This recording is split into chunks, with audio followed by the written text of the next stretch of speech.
श्रीगुरुभ्यो नमः। श्रीमद्धनुमद्भीममध्वान्तर्गतरामकृष्णवेदव्यासात्मकलक्ष्मीहयग्रीवाय नमः। अथ श्रीमदानन्दतीर्थभगवत्पादाचार्यविरचिते श्रीमन्महाभारततात्पर्यनिर्णये अरणिप्राप्तिर्नाम द्वाविंशोऽध्यायः।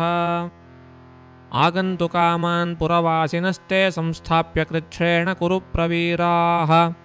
रात्रौ प्रविष्टा गहनं वनञ्च किर्मीरमासे दुरथो नराशम्। बकानुजोऽसौ निखिलैरजेयो वराद्गिरीशस्य निहन्तु कामः। सदारसोदर्यमभिप्रसस्रे भीमं महावृक्षगिरीन् प्रमुञ्चन्। ससम्प्रहारं सहतेन कृत्वा भीमो निपात्याशु धरातले तम्। चक्रे मखे सङ्गरनामधेये प्रसह्य नारायणदैवते पशुम्। निहत्य रक्षो वनमध्यसन्थास्तदा यतीनामयुतैः समेताः। अशीतिसाहस्रमुनिप्रवीरैर्दशांशयुक्तैः सहिता व्यचिन्तयन्। विचिन्त्य तेषां भरणाय धर्मजः सम्पूज्य सूर्यस्थितमच्युतं प्रभुम्।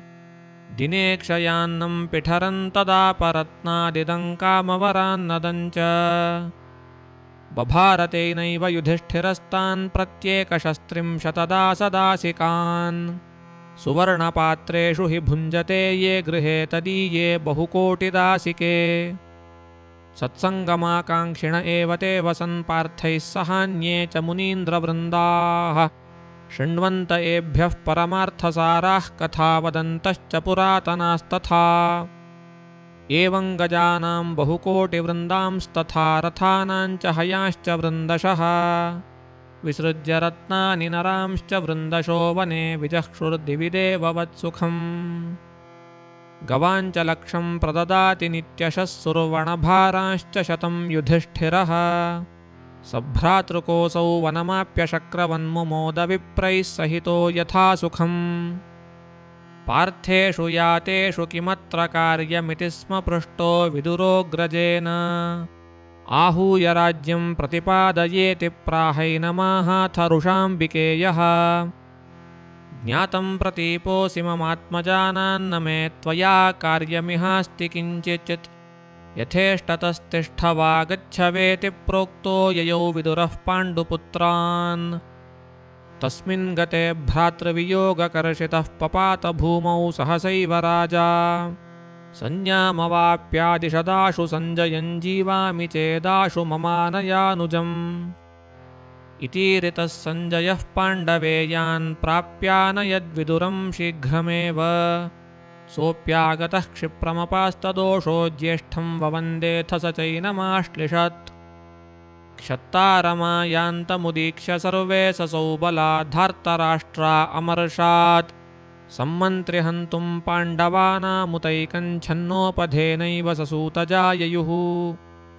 विज्ञाय तेषां गमनं समस्तलोकान्तरात्मा परमेश्वरेश्वरः। व्यासोऽभिगम्या वददाम्बिकेयन्निवारयाश्वेव सुतं तवेति।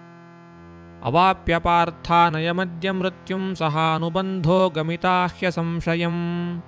इतीरिते तेन निवारयेति प्रोक्तो हरिः प्राह न संवदेतैः। मैत्रेय आयास्यति सोऽपि वाचं शिक्षार्थमेतेष्वभिधास्यतीह।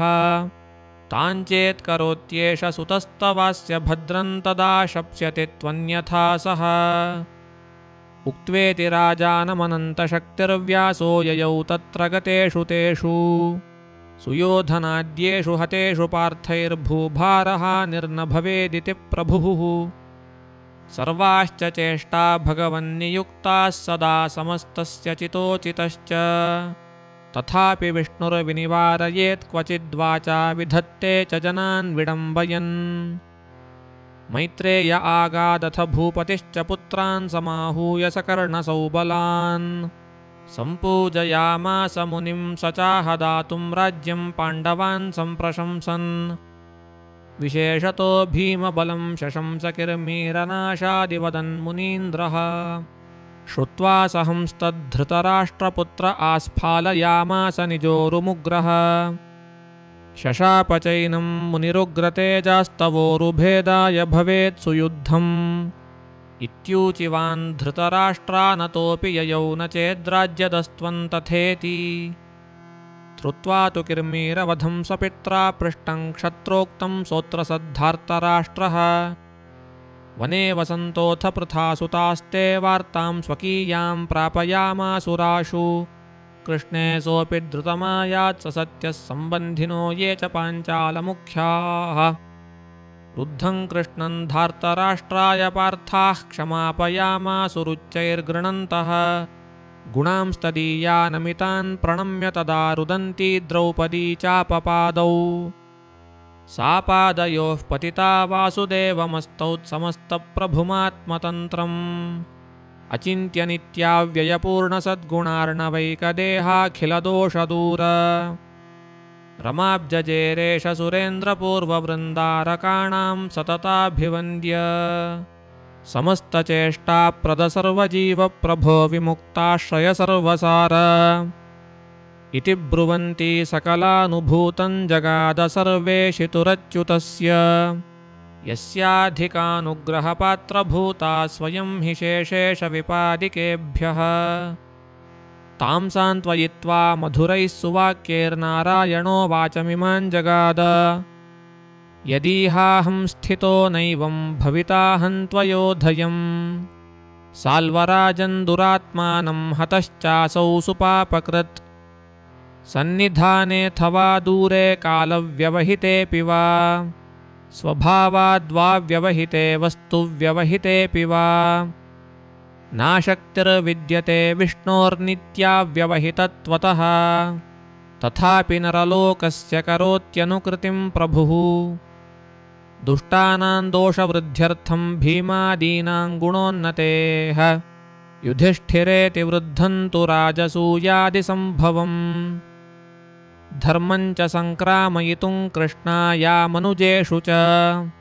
योग्यताक्रमतो विष्णुरिच्छयेत्थमचीकपत् एधमानद्विडित्येव विष्णोर्नाम हि वैदिकम्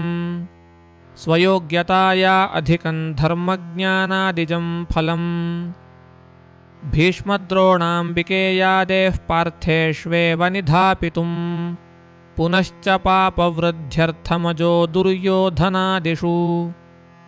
व्यासोऽम्बिकासुतं प्राह पार्थामेभ्यधिकं प्रियाः तेषां प्रवासनञ्चैव प्रियन्न मम सर्वथा इति दुर्योधनादीनां पापवृद्ध्यर्थमेव सः प्रिया इत्येव कथनात् पाण्डवानां शुभोन्नतेः गुरुत्वाद्भीमसेनस्य क्षमाद्यूतेऽर्जुनादिनां नातिधर्मस्वरूपोऽत्र धर्मो भीमे निरौपधः द्रौपद्या अप्यतिक्लेशात् क्षमा धर्मो महानभूत् सा हि भीममनोवेदनकार्यः शाप इत्यलम् तस्माद्यथा योग्यतया हरिणा धर्मवर्धनम् कृतं तत्रासन्निधानकारणं केशवोऽब्रवीत् तदा साल्वोऽपि सौभेन द्वारकामर्दयद्भृशम् प्रद्युम्न आशु निरगादथ सर्वसैन्यैरन्यैश्च यादवगणैः सहितोऽनुजैश्च साल्वोऽवगम्य तनयं मम तद्विमानात् पापोऽवरुह्य रथमारुहदत्र योद्धुम् कृत्वा सुयुद्धममुना मम पुत्रकोसावस्त्राणि तस्य विनिवार्य महास्त्रजालैः दत्तं मया शरममोघमथा ददे तं हन्तुं नृपं कृतमतिस्त्वशृणोद्वचः खे नारायणेन हि पुरा मनसाभिकृप्तं कृष्णावतारमुपगम्य निहन्मि साल्वम् इत्येव तेन हरिणापि स भार्गवेण विद्रावितो न निहतः स्वमनोऽनुसारात् वध्यस्त्वया न हि ततोऽयमयं च बाणश्चक्रायुधस्य दयितो नितराममोघः मामुञ्चतेन तमिमं विनिवर्तयेऽहं साल्वं हृदि स्थित इतीरितमीरणेन श्रुत्वा वचः सपवनस्य शरं त्वमोघं सञ्चह्र आशु स च साल्वपतिः स्वसौभम् आरुह्य बालकलहेन किमत्र कार्यं कृष्णेन सङ्गर इति प्रययौ स्वदेशम् प्रद्युम्नसाम्बगदसारणचारुदेष्णाः सेनान्निहत्य सह मन्त्रिगणैस्तदीयाम् आह्लादिनस्वपुरमाययुरप्यहञ्च तत्रागमं सपदितैः श्रुतवानशेषम् यस्मिञ्छरे करगते विजयो ध्रुवः स्यात् मत्तेजसा तदनुसङ्ग्रहणात् सुतान्मे यातन्निशम्य रिपुमात्मपुरीं च भग्नान् दृष्ट्वैयैव तेन तदनुव्रजनं कृतं मे तं सागरोपरि गसौ भगतन्निशाम्य मुक्ते च तेन मयि शस्त्रमहास्त्रवर्षे तं सन्निवार्य तु मया शरपूगविद्धो मायायोजमयि पापतमः ससाल्वः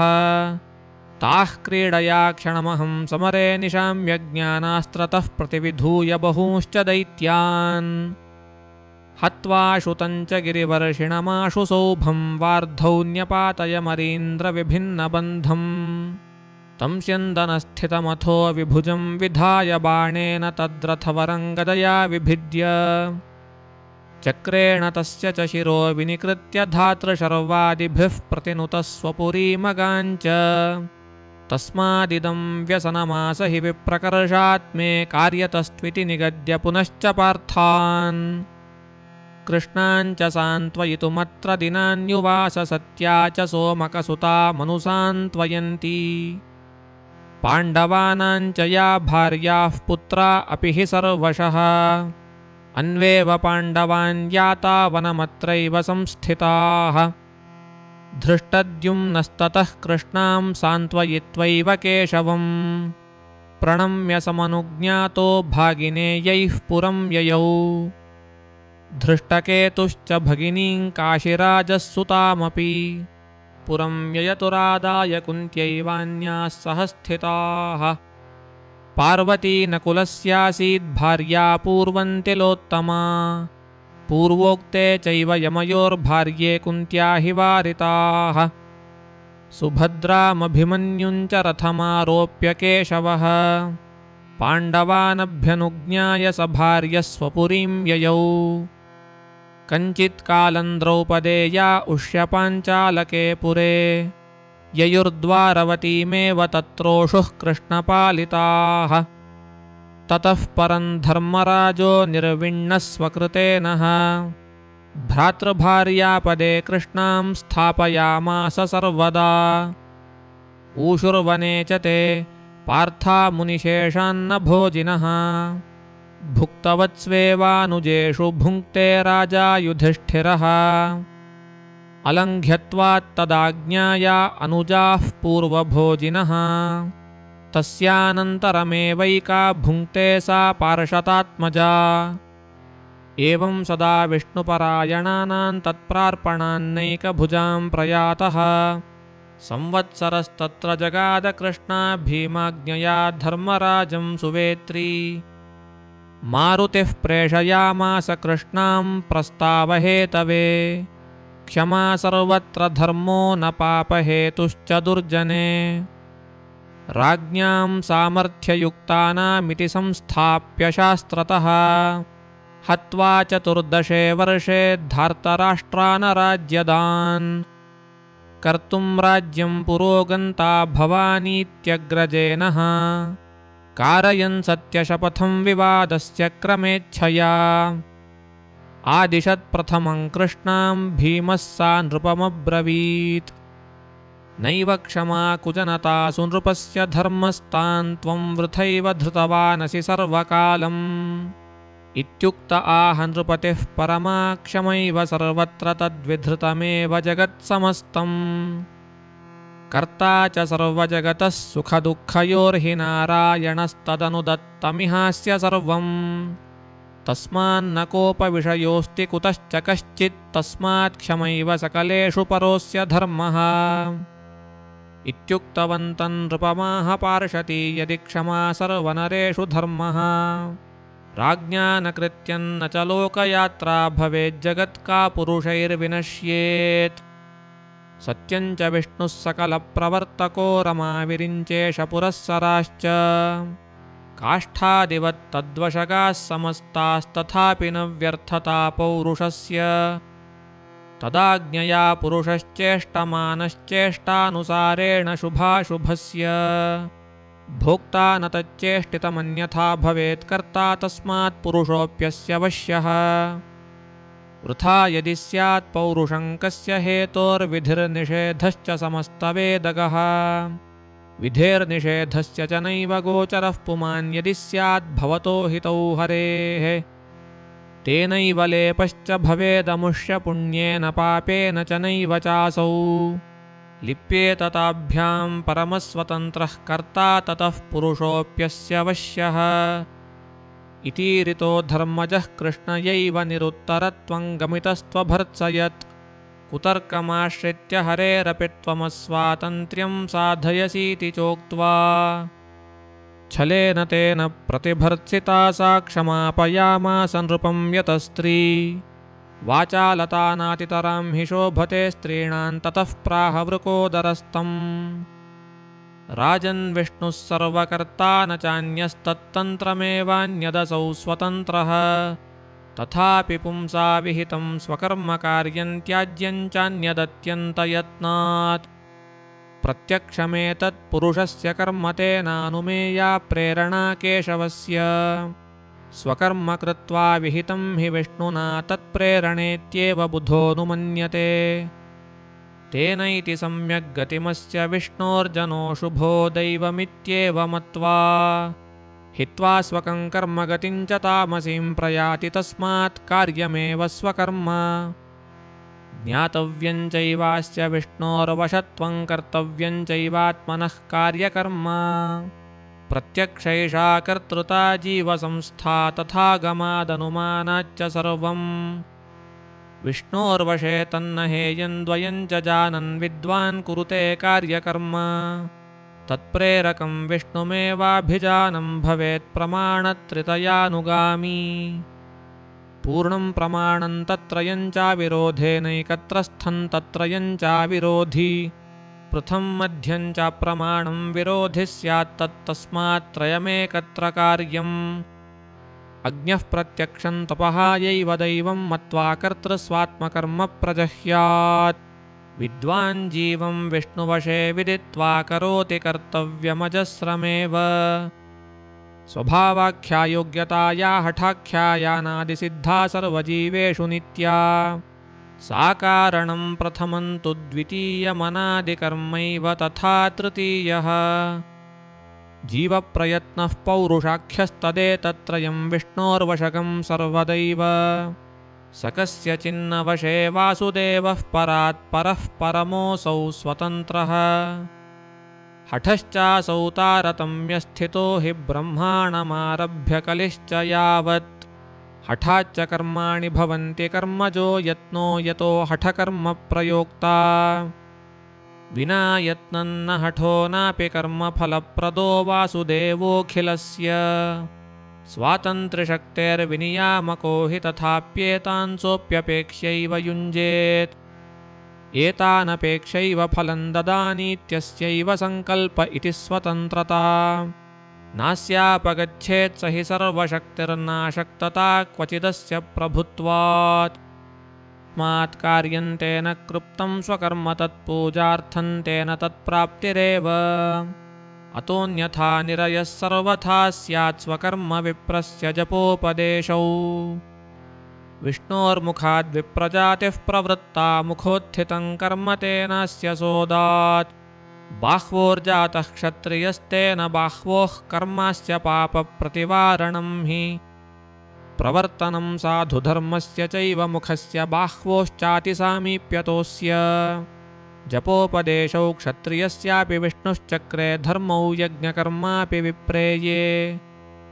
वैश्यो यस्मादूरुजस्तेन तस्य प्रजावृद्धिस्तज्ज कर्मैव धर्मः तत्सादृश्यात् स्थावराणां च वृद्धिः करोरुर्वोः सन्निकृष्टत्वहेतोः वार्तात्मकं कर्मधर्मं चकार विष्णुस्तस्यैवानिघ्रजः शूद्र उक्तः गतिप्रधानं कर्म शुश्रूषणाख्यं सादृश्यतो हस्तपदोस्तथैव हस्तोद्भवं कर्म तस्यापि धर्मः सन्तानवृद्धिश्च समीपगत्वात् भुजावुरो हृदयं यद्बलस्य ज्ञानस्य च स्थानमतो नृपाणाम् बलं ज्ञानं चोभयं धर्ममुक्तः पाणौ कृतीनां कौशलं केवलं हि तस्मात् पाण्योरूरुपदोरुपस्थितेर्विच्छूद्रकौ कर्मणां कौशलेतौ प्राधान्यतो धर्मविशेष एष सामान्यतः सर्व एवाखिलानाम् वयं हि देवास्तेन सर्वं हि कर्म प्रायेण नो धर्मतामेति शश्वत् एतैर्धर्मैर्विष्णुना पूर्वकृप्तैः सर्वैर्वर्णैर्विष्णुरेवाभिपूज्यः तद्भक्तिरेवाखिलानां च धर्मो यथा योग्यं ज्ञानमस्यापि पूजा पिता गुरुः परमं दैवतं च विष्णुः सर्वेषां तेन पूज्यः स एव तद्भक्तत्वाद्देवताश्चाभिपूज्या विशेषतस्तेषु येत्यन्तभक्ताः सम्पूजितो वासुदेवः स मुक्तिं दद्यादेवा पूजितो दुःखमेव स्वतन्त्रत्वात् सुखदुःखप्रदोऽसौ नान्यस्वतन्त्रस्तद्वशा यत्समस्ताः स्वतन्त्रत्वात् सुखसज्ञानशक्तिपूर्वैर्गुणैः पूर्ण एषोऽखिलैश्च स्वतन्त्रत्वात् सर्वदोषोज्झितश्च निःसीमशक्तिर्हि यतः स्वतन्त्रः दोषास्पृष्टौ गुणपूर्तौ च शक्तिर्निःसीमत्वाद्विद्यते तस्य यस्मात् एवं गुणैरखिलैश्चापि पूर्णो नारायणः पूज्यतमः स्वधर्मैः अस्माकं यत्तेन नातिक्षमैव धर्मो दुष्टानां वारणं ह्येव कार्यम् हन्यादुष्टान्यः क्षत्रियः क्षत्रियांश्च विशेषतो युद्धगतान् स्मरन् हरिम् स्वबाहुवीर्येण च तस्य बाहू चैतन्यमात्रौ भवतः स देहौ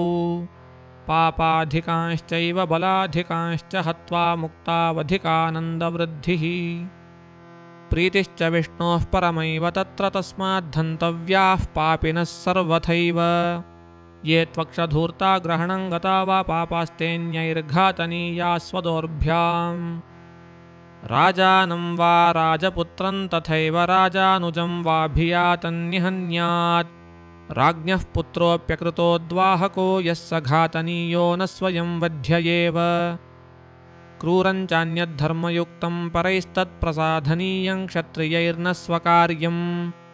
एवं धर्मो विहितो वेद एव वाक्यं विष्णोः पञ्चरात्रेषु तादृक् क्षद्यूतन्निकृतिः पापमेव कृतं त्वया गर्हितं सौबलेन न कुत्रचिद्विधिरस्यास्ति तेन न तद्दत्तं द्यूतहृतं वदन्ति भीतेन दत्तं द्यूतदत्तं तथैव दत्तं कामिन्यै पुनराहार्यमेव एवं धर्मः शाश्वतो वैदिको हि द्यूते स्त्रियान्नाल्पमाहार्यमाहुः यद्येषां वै भोग्यमल्पं तदीयं भोगेन तद्बन्धुभिस्तच्च हार्यम् निवारणे पुरुषस्य त्वशक्तैस्तद्राज्यन्नः पुनराहार्यमेव त्वं धर्मनिष्ठश्चाग्रजश्चेति राजन्नृतेऽनुज्ञान्न मया तत्कृतञ्च दातास्यनुज्ञान् यदि तान् निहत्य त्वय्येव राज्यं स्थापयाम्यद्य सम्यक् अज्ञातमेकं मासमुष्याथ शत्रून् निहत्य राज्यं प्रतिपादयामः मा मित्राणां तापकस्त्वं भवेथास्तथा मित्राणां नन्दकश्चैव राजन् ज्वलस्वारीणां मूर्ध्निमित्राणि नित्यमाह्लादयन् वासुदेवं भजस्व स्वतन्त्रत्वं वासुदेवस्य सम्यक् प्रत्यक्षतो दृश्यते ह्यद्य राजन् यस्मात् कृष्णो व्यजयच्छङ्करादीन् जरासुतादीन् कादिवरैरजेयान् ब्रह्मादीनां प्रकृतेस्तद्वशत्वं दृष्टं हि नो बहुशो व्यासदेहे पाराशर्यो दिव्यदृष्टिं प्रदाय स्वातन्त्र्यन्नो दर्शयत् सर्वलोके तस्माद्राजन्नभिनिर्याहि शत्रून् हन्तुं सर्वान् भोक्तुमेवाधिराज्यम् एवञ्च ते कीर्तिधर्मौ महान्तौ प्राप्यौ राजन् वासुदेवप्रसादात् एवमुक्तो ब्रवीद् भीमन् धर्मपुत्रो युधिष्ठिरः त्रयोदशाब्दस्यान्तेऽहं कुर्यामेव त्वदीरितम्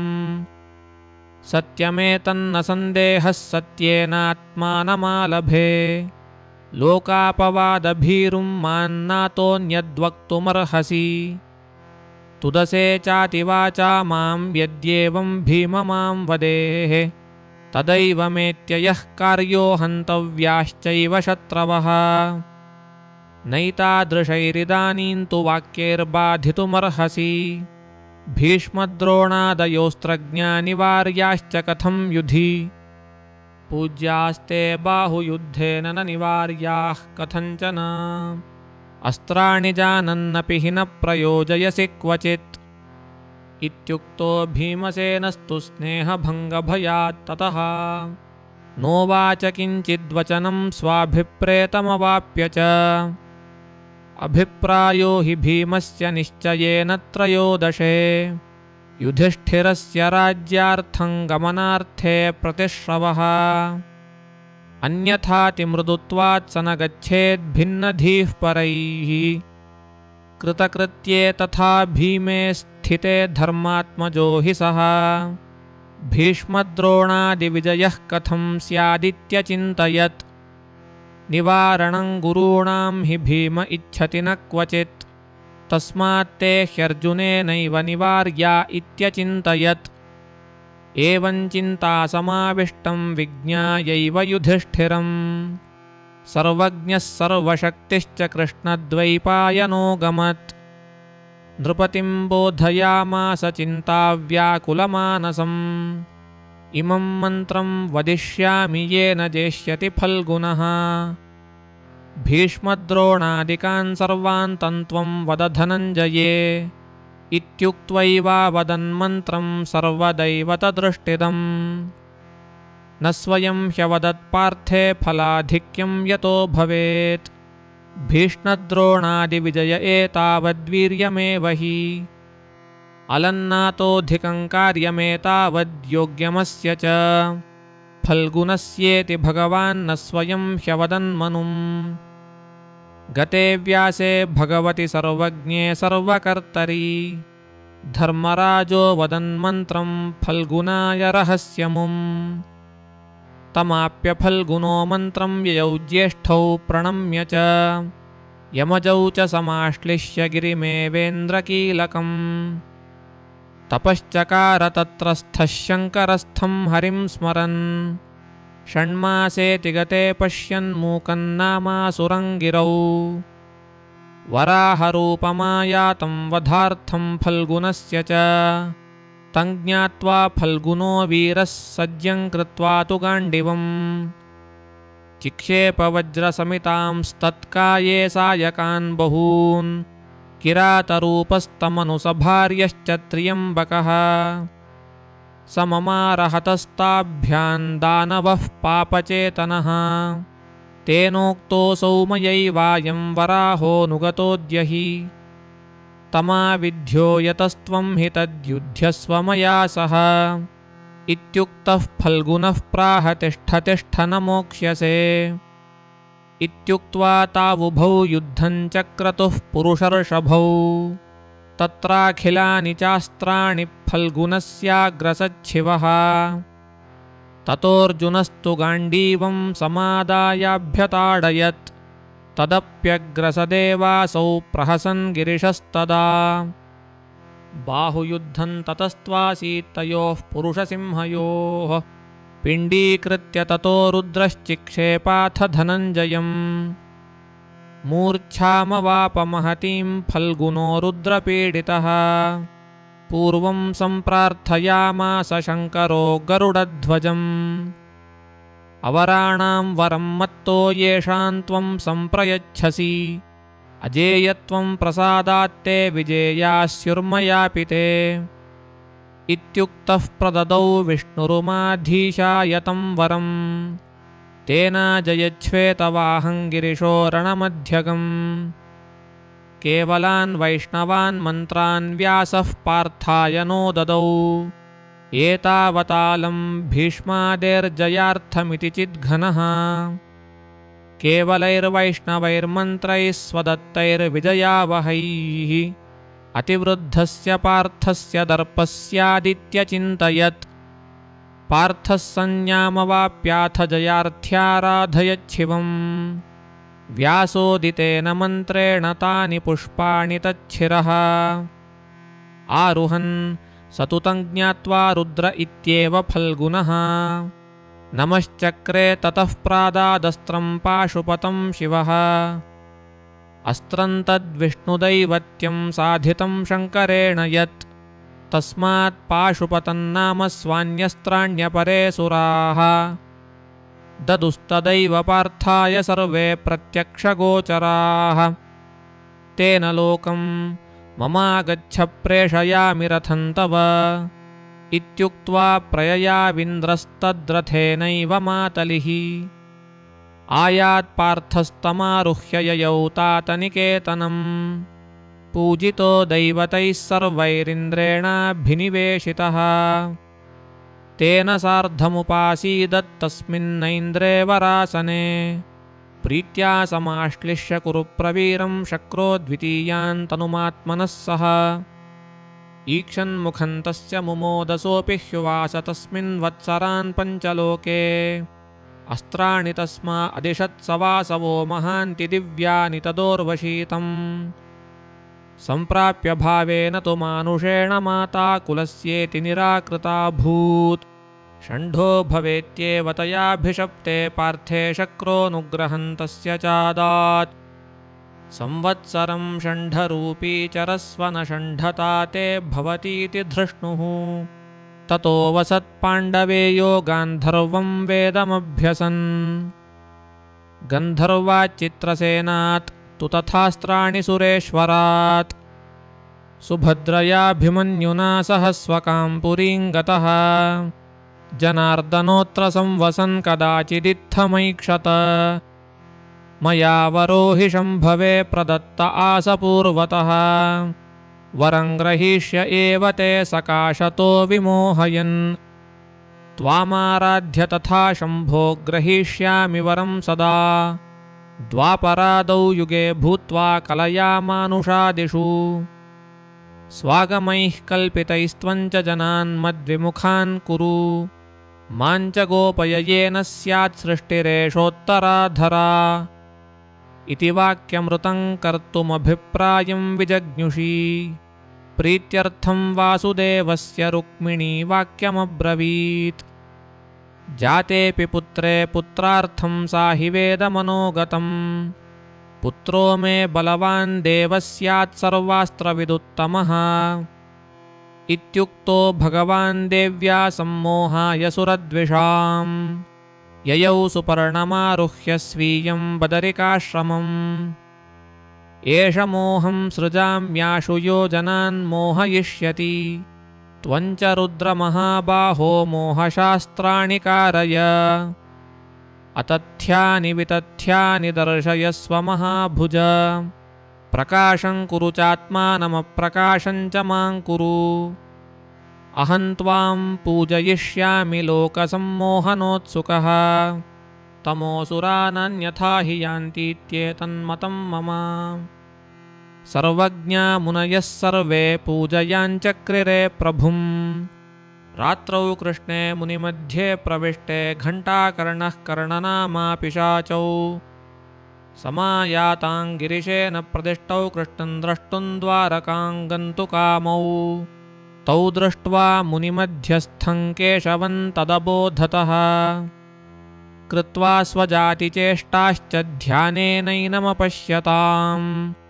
दृष्ट्वा हृदि स्थितं तौ तु कौतूहलसमन्वितौ स्तुत्वा भक्त्या प्रणामं च बहुशश्चक्रतुः शुभौ तयोः प्रसन्नो भगवान् स्पृष्ट्वा गन्धर्वसत्तमौ चकारक्षणमात्रेण दिव्यरूपस्वरान्वितौ ताभ्यां पुनर्नृत्तगीतसंस्तवैः पूजितः प्रभुः ययौ कैलासमद्रीशं चकारेव तपोत्र च स्वीयानेव गुणान् विष्णुर्भुञ्जन्नित्येन शोचिषा शार्वन्तपः करोतीव मोहयामास दुर्जनान् पूर्वं तेनोदितं यत्तल्लोकान् मोहयताञ्जसा शर्वं प्रतितवाहन्तु कुर्यान् 12 वत्सरम्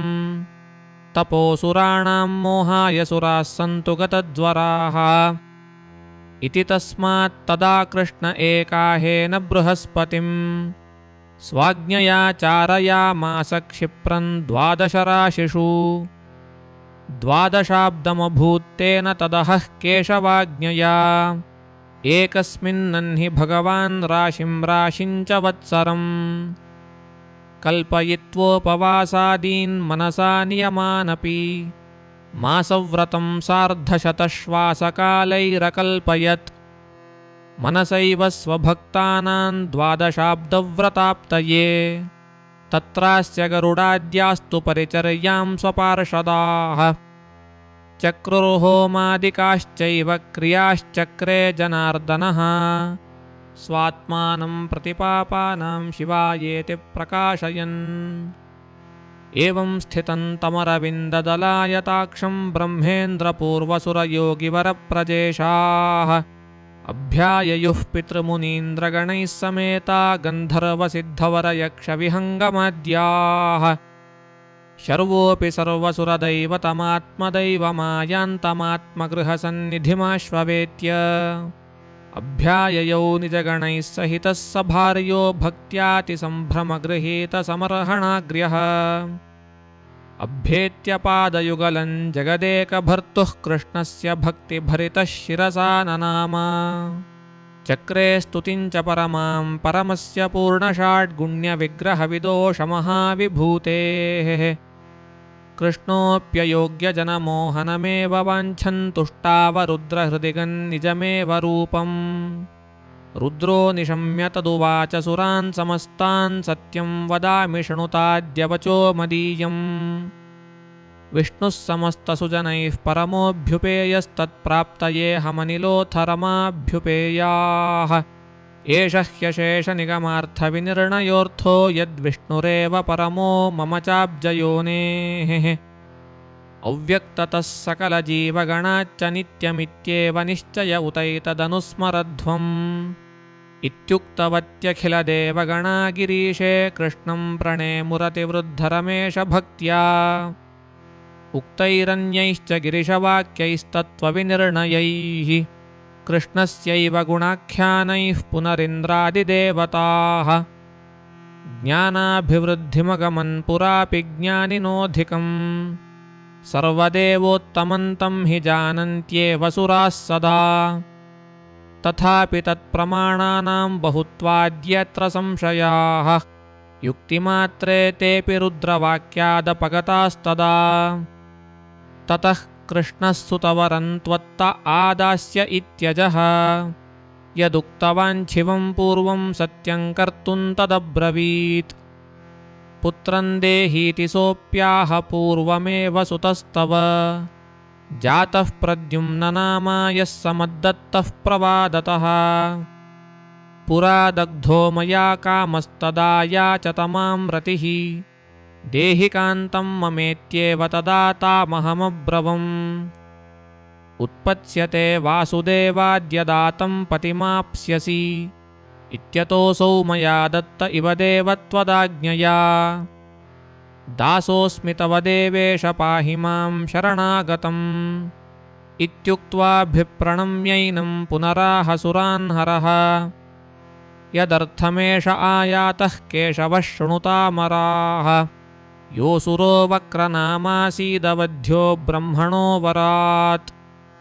तदा जाताद्वासुदेवपुत्रात् कामादृते क्वचित्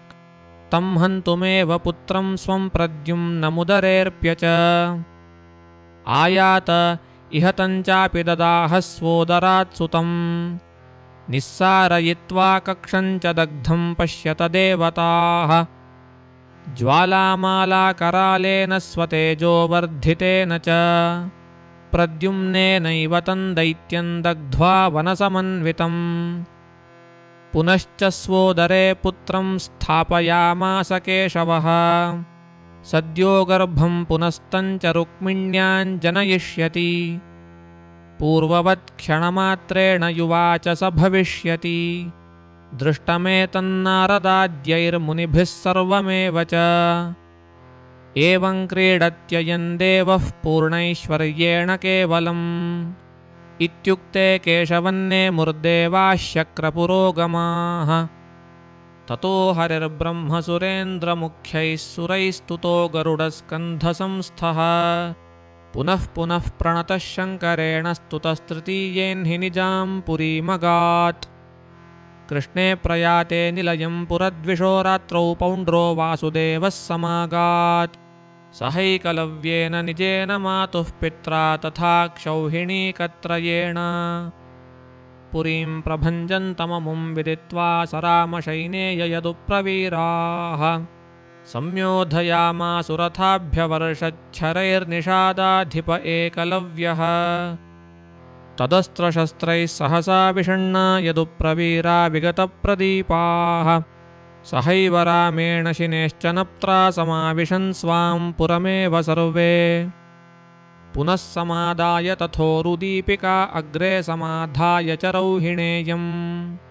विनिसृता आत्तशस्त्राः स्वपुर्याः सिंहा यथा धर्षिताः सद्गुहायाः। अथाससादैकलव्यं रथेन रामः शैनेयः पौण्ड्रकं वासुदेवम् अयुध्यतान्तौ सात्यकिः पौण्ड्रकश्च तथान्योन्यं विरथं चक्रतुश्च। ततो गदायुद्धमभूत्तयोर्द्वयोस्तथा रामश्चैकलव्यश्च वीरौ कृत्वान्योन्यं विरथं गदाभ्यामयुध्यताञ्जातदर्पौ बलाग्र्यौ। तस्मिन् काले केशवो वैनतेयमारुह्यायाद्यत्र ते युद्धसंस्थाः। दृष्ट्वा कृष्णं हर्षसम्पूरितात्मा रामो हन्तुं चैकलव्यं समैच्छत्। उद्यम्य दोर्भ्यां सगदाञ्जवेन यदा पतद्रौहिणेयो निषादम् बलं कोपञ्चास्य दृष्ट्वैकलव्यः पराद्रवज्जीवितेच्छुः सुदूरम्। विद्रावयन् रौहिणेयोऽन्वयात्तं भीतोपतच्चैकलव्योऽम्बुधौ सह वेलान्तं तन्द्रावयित्वात्र तस्थौ रामो गदापाणिरदीनसत्त्वः। सुपापोऽसावेकलव्यः सुभीतो रामं मत्वैवानुयान्तं पुनश्च समुद्रे शीतिं योजनानामतीत्य पश्चादैक्षद्वीपमेवाधिरुह्य। रामो विजित्यातिबलं रणे रिपुं मुदैव दामोदरमाससाद। पौण्ड्रस्त्ववज्ञाय शिनिप्रवीरन्निवार्यमाणोऽभ्ययौ जनार्दनम्। तं केशवो विरथं व्यायुधं च क्षणेन चक्रे स ययौ निजां पुरीं। प्रस्थापयामास पुनश्च दूतं कृष्णायैको वासुदेवोऽहमस्मि। मदीयलिङ्गानि विसृज्य चाशु समागच्छेत्थाः शरणं मामनन्तम्। तद्दूतोक्तं वाक्यमेतन्निशम्य यदुप्रवीरा उच्चकैः प्राहसन् स्म। कृष्णः प्रहस्याहतवायुधानि दास्याम्यहं लिङ्गभूतानि चाजौ। इत्युक्तोऽसौ दूत एत्याह तस्मै स चाभ्यागाद्योद्धुकामो हरिश्च। तं शातकौम्भे गरुडे रथस्थे स्थितं चक्रादीन् कृत्रिमान् सन्दधानम्। श्रीवत्सार्थे दग्धवक्षस्थलं च दृष्ट्वा कृष्णः प्राहसत्पापबुद्धिम्। ततोऽस्त्रशस्त्राण्यभिवर्षमाणं विजित्य तं वासुदेवोरिणैव चकर्त तत्कन्धरं तस्य चानुमातामहस्याच्छिनत्सायकेन। अपातयच्चाशुशिरः स तेन काशीश्वरस्येश्वरो वारणास्यां। स च ब्रह्माहं वासुदेवोऽस्मि नित्यमिति ज्ञानादगमत्तत्तमोऽन्धम्। साहाय्यकृच्चास्य च काशीराजो यथैव किर्मीरहिडिम्बसाल्वाः। अन्ये च दैत्या अपतंस्तमोऽन्धं तथैव सोऽप्यपतत्पापबुद्धिः। स चैकलव्यो रामजितः शिवाय चक्रे तपोजेयताञ्चापतस्मात्। सशर्वदत्तेन वरेण दृप्तः पुनर्योद्धुं कृष्णमेवाससाद। तस्यास्त्रशस्त्राणि निवार्य केशवश्चक्रेण चक्रे तमपास्तकन्धरम्। स चापपापस्तम एव घोरं कृष्णद्वेषान्नित्यदुःखात्मकं तत्। एवं यदूनां वृषभेण सूदिते पौण्ड्रे तथा काशिराजे च पापे काशीशपुत्रस्तु सुदक्षिणाख्यस्तपोचरच्छङ्करायोरुभक्त्या प्रत्यक्षगन्तं शिवं पापबुद्धिः कृष्णाभावं याचते दुष्टचेताः कृत्यामस्मै दक्षिणाग्नौ शिवोऽपि दैत्यावेशादददादावृतात्मा स दक्षिणाग्निश्चासुरावेशयुक्तः सम्पूजितः काशिराजात्मजेन वरादुमेषस्य विवृद्धशक्तिर्ययौ कृष्णो यत्र सम्पूर्णशक्तिः कृष्णस्तस्य प्रतिघातार्थमुग्रं समादिशच्चक्रमनन्तवीर्यः जाज्वल्यमानं तदमोघवीर्यं व्यद्रावयद्वह्निमिमं सुदूरम् कृत्यात्मको वह्निरसौ प्रधानवह्नेः पुत्रश्चक्रविद्रावितोऽथ सहानुबन्धं च सुदक्षिणन्तं भस्मीचकाराशु सपुत्रभार्यम् दग्ध्वा पुरीं वारणासीं सुदर्शनः पुनः पार्श्वं वासुदेवस्य चागात् सुदक्षिणोऽसौ तम एव जग्मिवान् कृष्णद्वेषात् सानुबन्धः सुपापः कृष्णः क्रीडन् द्वारवत्यां सुपूर्णनित्यानन्दः क्वचिदाह स्म भैष्मीम् विडम्बयं गृहिणामेव चेष्टा नित्या विरोधोऽपि तया विदोषया त्वया न कार्यं मम किञ्च भद्रे मयारीणां मानभङ्गार्थमेव समाहृतासीति सा चावियोगं सदा कृष्णेनात्मनोऽप्येव वेत्री स्त्रिया भेत्तव्यं भर्तुरित्येव धर्मं विज्ञापयन्ती दुःखिते वासदेवी तां सान्त्वयामास गृहस्थधर्मं विज्ञापयन् देवदेवोऽप्यदुःखाम् एवं क्रीडत्यब्जनाभे रमायां कृष्णादिष्टो गोकुलं रौहिणेयः प्रायादृष्ट्वा तत्र नन्दं यशोदान् तत्पूजितः कृष्णवार्तां च पृष्टः मासौ तत्रन्यवसद्गोपिकाभीरे मे क्षीबो यमुनामाह्वयच्च मत्तोऽयमित्येव नदीमनागताञ्चकर्षरामो लाङ्गलेनाग्र्यवीर्यः पुनस्तया प्रणतः संस्तुतश्च व्यसर्जयत्तामथ नन्दगोपम् आपृच्छ चागाद्वारकां केशवायन्यवेदयन्नन्दगोपादिभक्तिम् तदैव मैन्दो विविधश्च भौमे हते सखाये दानवावेशयुक्तौ आनर्तराष्ट्रं वासुदेवप्रतीपौ व्यनाशयेतां वासुदेवोऽथ चोचे रामाय सोदाद्वरमब्जनाभो वध्यावेतौ भवतान्तेऽप्यवध्यौ वराद्विरिञ्चस्य तथा मृताशनादुभौ च मैन्दो विविधो व्रजेति गत्वा समैन्दं प्रथमं जघानक्रोधात्युद्धायागतं रैवताग्रे दिने परस्मिन् विविधं जघानशिलावर्षन्तं मुसलेनाग्र्यकर्मा दुर्योधनस्यास पुत्री रतिर्या पूर्वन्नाम्ना लक्षणा कान्तरूपा स्वयंवरस्थान्तां बलादेव साम्बो जग्राह सा चैनमासानुरक्ता गृहीतां वीक्ष्यतां कर्णमुख्या दुर्योधनाद्यायुधुः क्रोधदीप्ताः कृच्छ्रेण तं विरथीकृत्य चैकं सर्वे समेता जगृहुर्धार्तराष्ट्राः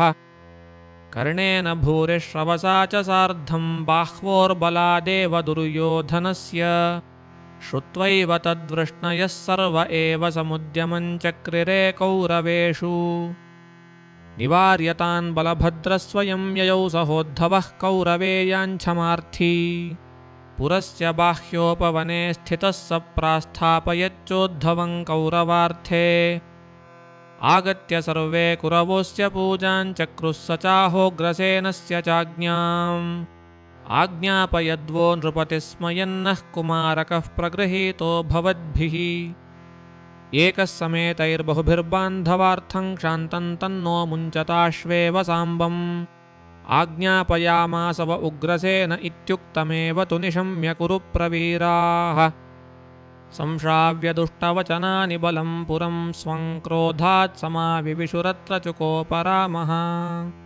स लाङ्गलेन तत्पुरं विकृष्य जाह्नवीजले निपातयन्निवारितः प्रणम्य सर्वकौरवैः स भार्यमाशु पुत्रकं सुयोधनाभिपूजितम् सपारिबर्हमाप्यचक्रजग्मिवान् स्वकं पुरम् इत्यादिकर्माणि महान्ति रामस्यासञ्छेषस्याच्युतावेशिनोऽलम् यस्याच्युतावेशविशेषकालं ज्ञात्वा भीमोऽप्यस्य नोदेति युद्धे क्रीडायुद्धे बहुशो रौहिणे ये व्यक्तिं विष्णोर्भीमसेनो विदित्वा तात्कालिकीं पीड्यमानोऽपि तेन नैवोद्यमं कुरुते विष्णुभक्त्या तदा जयी प्रभवत्येष रामो नातिव्यक्तस्तत्र यदा जनार्दनः तदा भीमो विजयी स्यात् सदैव विष्णोः केशावेशवान् यत्स रामः एतादृशैनैव रामेण युक्ते कृष्णे द्वार्वत्यान् निवसत्यब्जनाभे स्वप्ने निरुद्धेन रता कदाचित् बाणात्मजोषा चित्रलेखामुवाच तमानयेत्यथ सा चित्रवस्त्रे प्रदर्श्य लोकान् समदर्शयत्तम् पौत्रं विदित्वा वचनाच्च तस्याः कृष्णस्य तञ्चानयत्तत्र रात्रौ अनिरुद्धं गुणोदारमानीतं चित्रलेखया प्राप्य रेमे बाणसुता दिवसान् सुबहूनपि गूढं कन्यागृहे तन्तु ज्ञात्वा कन्याभिरक्षिणः ऊचुर्बाणायादिशच्च किङ्करान् ग्रहणेस्य सः आगताननिरुद्धस्तान् परिघेण महाबलः निहत्य द्रावयामास स्वयमायात्ततोऽसुरः अथ कृष्णः समारुह्य गरुडं रामसंयुतः प्रद्युम्नेन च तत्रागात् प्रथमं तत्र वह्निभिः युद्ध्वैवाङ्गिरसा चैव क्षणाद्विद्राव्यतान् हरिः विद्राव्य सर्वप्रमथानाससादज्वरं ततः तेन भस्मप्रहारेण ज्वरितं रोहिणीसुतम् आश्लिष्य विज्वरं चक्रे वासुदेवो जगत्प्रभुः स्वयं विक्रीड्यतेनाथ कञ्चित् कालं जनार्दनः निष्पिष्य मुष्टिभिश्चान्यं ससर्जज्वरमच्युतः स्वयं जित्वापि गिरिशभृत्यन्नालमिति प्रभुः स्वभृत्येनैव जेतव्य इत्यन्यं ससृजे तदा ज्वरेण वैष्णवेनासौ सुभृशं पीडितस्तदा ग्रासार्थमुपनीतश्च जगामशरणं हरिम् तेन स्तस्तुतः स भगवान् मोचयामास तं विभुः क्रीडार्थमत्यल्पजनेष्वपि प्रभुः कथञ्चिदेव व्यजयद्व्यथां विना इत्यादिमोहाय स दर्शयत्यजो नित्यस्वतन्त्रस्य कुतो व्यथादयः यदा ज्वराद्या अखिलाः प्रविद्रुतास्तदा स्वयं प्राप हरिं गिरीशः तयोरभूद्युद्धमथैनमच्युतो विजृम्भयामास विजृम्भणास्त्रतः विजृम्भिते शङ्करे निष्प्रयत्ने स्थाणूपमे संस्थिते कञ्जजातः दैत्यावेशाद्वासुदेवानभिज्ञं सम्बोधयामास सदुक्तिभिः प्रभुः प्रगृह्य शर्वं च विवेश विष्णोः स तूदरं दर्शयामास तत्र शिवस्वरूपं स्तम्भितं बिल्वनाम्नि वने गिरीशेन च यत्तपः कृतम् शैवं पदं प्राप्तुमेवाच्युताच्च तच्चावदत्कञ्जजः शङ्करस्य व्यपेतमोहोऽथ वृषध्वजो हरिं तुष्टावबाणोऽभिससार केशवम् तस्याच्युतो बाहुसहस्रमच्छिनत्पुनश्चारिञ्जगृहे तच्छिरोऽर्थे तदा शिवेन प्रणतो बाणरक्षणकाम्यया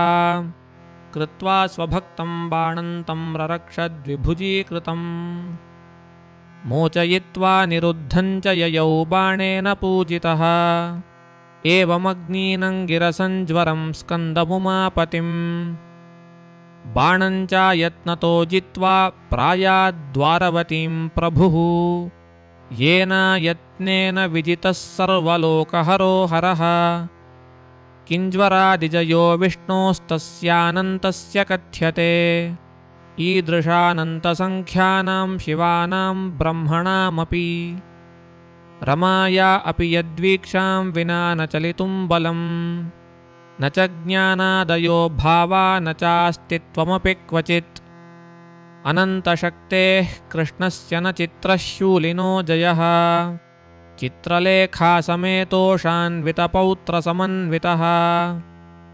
स रामः ससुतोऽवीन्द्रमारुह्य द्वारकाङ्गतः रेमे तत्र चिरं कृष्णो नित्यानन्दो निजेच्छया एवं विधान्यगणितानि यदुत्तमस्य कर्माण्यगण्यमहिमस्य महोत्सवस्य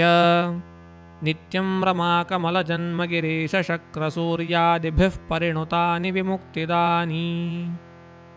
एवं वसत्यमितपौरुषवीर्यसारे नारायणे स्वपुरिशक्रधनञ्जयोक्तः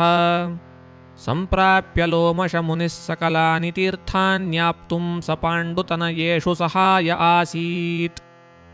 सम्भावनाय सकलैर्यदुभिः समेतस्तेषाञ्च रामसहितो हरिराजगाम पार्थैः सम्पूजितस्तत्र कृष्णो यदुगणैः सह पार्थान् सम्पूजयामासुरवृष्णयश्चाज्ञया हरेः तत्र भीमं तपोवेशं दृष्ट्वातिस्नेहकारणात् दुर्योधनं निन्दयति रामे सात्यकिरब्रवीत् सर्वे वयं निहत्याद्य सकर्णान् धृतराष्ट्रजान् अभिमन्युं स्थापयामो राज्ये यावत्त्रयोदशम् संवत्सरं समाप्यैव पुरं यास्यन्ति पाण्डवाः ततो युधिष्ठिरो राजा राज्यं शासतु पूर्ववत् एवं वदत्येव शिनिप्रवीरे जनार्दनः पार्थमुखान्युदीक्ष्य उवाच शैनेयन पाण्डुपुत्राः परेण संसाधितराज्यकामाः स्वबाहुवीर्येण निहत्य शत्रूनाप्स्यन्ति राज्यन्त इतीरिते मुना तथेति पार्था अवदंस्ततस्ते कृष्णं पुरस्कृत्य ययुर्दशार्हाः क्रमेण पार्था अपि शैशिरङ्गिरिं समासदंस्तत्र कृष्णां सुदुर्गे विषज्जन्तीमीक्षतैः संस्मृतोऽथ हैडिम्ब आयात्सहितो निशाचरैः उवाह कृष्णां स तु तस्य भृत्या ऊहुः पार्थांस्ते बदर्याश्रमञ्च प्राप्यात्र नारायणपूजया कृतस्वकीयकार्या ययुरुत्तरान् दिशम् अतीत्य शर्वश्वशुरङ्गिरिन्ते सुवर्णकूटं निषधङ्गिरिञ्च मेरोः प्राच्याङ्गन्धमादे गिरौ च प्रापुर्बदर्याश्रममुत्तमं भुवि तस्मिन्मुनीन्द्रैरभिपूज्यमाना नारायणं पूजयन्तः सदैव चक्रुस्तपो ज्ञानसमाधियुक्तं सुतत्त्वविद्यां प्रतिपादयन्तः एवं बदर्यां विहरत्सु तेषु क्वचिद्रहः कृष्णया वायुसूनौ स्थिते गरुत्मानुरगञ्जहारमहाह्रदाद्वासुदेवासनाग्र्यः तत्पक्षपातेन विचालिते तु तस्मिन् गिरौ कमलं हैममग्र्यम् पपात कृष्णा भीमयोः सन्निधाने उद्यद्भानोर्मण्डलाभं सुगन्धम् दृष्ट्वातिगन्धं वरहेमकञ्जं कुतूहलाद्द्रौपदी भीमसेनम् बहून्ययाचत्तादृशान्यानुभावमविषह्यञ्जानती देवदैत्यैः तयार्थितः सगदस्तुङ्गमेनं वेगादारुहद्वायुसूनुः प्रशस्यमानः सुरसिद्धसङ्घैर्मृद्नं दैत्यान् सिंहशार्दूलरूपान् आसेदिवांस्तत्र हनूमदाख्यन्निजं रूपं प्रोद्यदादित्यभासम् जानन्नप्येनं स्वीयरूपं स भीमश्चिक्रीड एतेन यथा परेण धर्मो देवानां परमो मानुषत्वे स्वीये रूपेऽप्यन्यवदेव वृत्तिः अनादानं दिव्यशक्तेर्विशेषान्नरस्वभावे सर्वदा चैव वृत्तिः तस्माद्भीमो हनुमाश्चैक एव ज्यायः कनीयो वृत्तिमत्राभिपेदे सर्वे गुणा आवृता मानुषत्वे युगानुसारान्मूलरूपानुसारात् क्रमात्सुराणां भागतो व्यक्तरूपा आदानतो व्यक्तिमायान्त्युरूणां नैवाव्यक्तिः काचिदस्तीह विष्णोः प्रादुर्भावेष्वति सुव्यक्तशक्तेः इच्छाव्यक्तिः प्रायशो मारुतस्य तदन्येषां व्यक्तताकारणेन तस्माद्भीमो धर्मवृद्ध्यर्थमेव स्वीये रूपेऽप्यन्यवद्वृत्तिमेव प्रदर्शयामास तथासुराणां मोहायैवाशक्तवच्छक्तिरूपः तद्रूपवृद्धिं भीमसेनोऽथ दृष्ट्वा श्रुत्वा हनूमन्मुखतः कथाश्च रामस्य तच्चातुरात्म्यञ्च दिव्यञ्चातुर्युगं धर्ममप्यग्र्यमेव ध्वजाद्बीभत्सोर्गर्जनेनैव शत्रुपराभवे तेन दत्तेऽर्जुनस्य ययौ प्रणम्यैनमाश्वेव भीमः सौगन्धिकं वनमत्यग्र्यरूपम् नरागम्यान्नलिनीमेत्य तत्र दृष्ट्वा पद्मान्यद्भुताकारवन्ति हैमानि दिव्यान्यतिगन्धवन्ति समासदद्वार्यमाणो नराशैः ते भीममात्तायुधमुग्ररूपं महाबलं रूपनवावतारम् न्यवारयन् क्रोधवशाः समेताः शतं सहस्राण्ययुतानि सङ्ख्ये वराच्छिवस्यैव परैरजेयाः शस्त्रास्त्रवृष्टिं मुमुचुः सुभीमाम् भीमेऽखिलज्ञे तपसान्निधाने बलोदधौ शैवशास्त्रं वदन्तः तान् वैष्णवैरेव शास्त्रैः स भीमो विजित्य पूर्वं वाङ्मये सङ्गरेतु शस्त्रास्त्रवर्षस्य कुर्वन् प्रतीपं जघ्नेऽखिलान् गदया तेषु वीरान् वातेन कुन्त्यां बलवान् स जातः शूरस्तपस्वी द्विषतान्निहन्ता सत्ये च धर्मे च रतः सदैव पराक्रमे शत्रुभिरप्रधृष्यः तत्रापरांश्चैव बहून् सत्यन्निरीश्वरं चाप्रतिष्ठं च लोकम् सिद्धोऽहमीशोऽहमिति ब्रुवाणान् गुणान् विष्णोः ख्यापयन् वादतो जयीत् भिन्नं विष्णुमधिकं सर्वतश्च ब्रुवन् प्रवीरान् लक्षमेषान् निजघ्ने ते तस्य वीर्यं च बलं च दृष्ट्वा विद्याबलं बाहुबलं तथैव अशक्नुवन्तः सहिताः समस्ताः तप्रवीराः सहसा निवृत्ताः विक्रम्यतान् गदयासौ निहत्य विद्राव्य सर्वान् नलिनीं प्रविश्य पीत्वामृताम्भश्च ततोऽम्बुजानि दिव्यानि जग्राह कुरुप्रवीरः अथो कलहशंसीनि निमित्तानि युधिष्ठिरः दृष्ट्वा कृष्णामपृच्छच्च क्व भीम इति दीनधीः सौगन्धिकार्थं यातन्तं श्रुत्वा कृष्णामुखान् नृपः आरुह्य राक्षसश्रेष्ठान् कृष्णया भ्रातृभिः सह ययौ वृकोदरो यत्र दृष्ट्वा चैनमवस्थितम् उवाच मैवमित्येनं भीतो गिरिशकोपतः जानन् वित्तेश्वरो भीममाहात्म्यन्न चुकोपः वसत्सु तत्र पार्थेषु पुनः कतिपयैर्दिनैः उवाच भीमसेनस्य यशो धर्माभिवृद्धये पञ्चवर्णानि पुष्पाणि कृष्णावीक्ष्याहृतानि तु मारुतेन कुबेरस्य गृहान् नृभिरगम्यतः अगम्योऽयं गिरिः सर्वैः कुबेरेणाभिपालितः अद्य त्वयैव गन्तव्यो विधूयाखिलराक्षसान् इत्युक्त आशु सगदः स धनुः स बाणो भीमो गिरीन्द्रमजितो रुबलो विगाहे प्राप्तन्निशम्य बलदैवतसूनुमत्र पद्मत्रयन्यरुणदुद्धतराक्षसानाम् अग्रे निधाय मणिमन्तमजेयमुग्रं शम्भोर्वराद्विविधशस्त्रमहाभिवृष्ट्या तान् सर्वराक्षसगणान् मणिमत्समेतान् भीमो जघान सपदि प्रवरैः शरौघैः अवध्यांस्तान् क्षणेनैव हत्वा भीमो महाबलः रणे क्रोधवशान् सर्वानतिष्ठद्गिरिमूर्धनि ते हता भीमसेनेन प्रापुरन्धन्तमोऽखिलाः हताः सौगन्धिकवने मणिमाश्च पुनः कलौ जातो मिथ्यामतिं सम्यगास्तीर्यापस्तमोऽधिकम् ततो वैश्रवणो राजा महापद्मत्रये हते राक्षसानामवध्यानां सखाये मणिमत्यपि आरुरोहरथं दिव्यं योद्धुकामो वृकोदरम् असुरावेशतस्तस्य भीमे क्रोधो महानभूत् स आजगाम भीमेन योद्धुं वित्तपतिः स्वयम् तस्मिन् काले भीमसेनस्य घोषं श्रुत्वा राजा पृच्छदाशु स्म कृष्णाम्